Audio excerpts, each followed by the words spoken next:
Salam hörmətli izləyicilər, mən bugün sizinlə heyvan mürəbbəsi bişirəcəm. Mənim heyvan 5 kiloqramdır.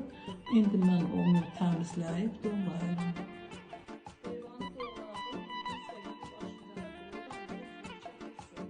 Heyvanın artıq suyu çəkilmişdir. İndi mən şərbət düzəldirəm. Heyva 4 kiloqramdır və əvvəlcə heyvanı suda biraz qaynadıram. Sonra isə şirə düzəldirəm. Suda qaynatdığım heyvanı indi süzürəm.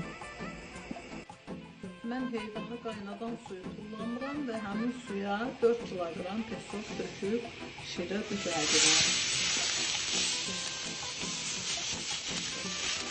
Şirə hazırdır və heyvanı şirəyə tökürəm.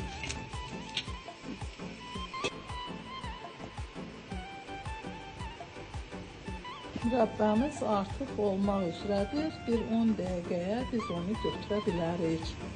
Mürəbbəmiz artıq hazırdır. Gözəl, dən görünən bir heyvan mürəbbəsi alındı. Mən onu servis edirəm. Yiyəcək və hazırlayacaq hər kəsə nuş olsun. Videomu bəyənib kanalıma abunə olmağı unutmayın.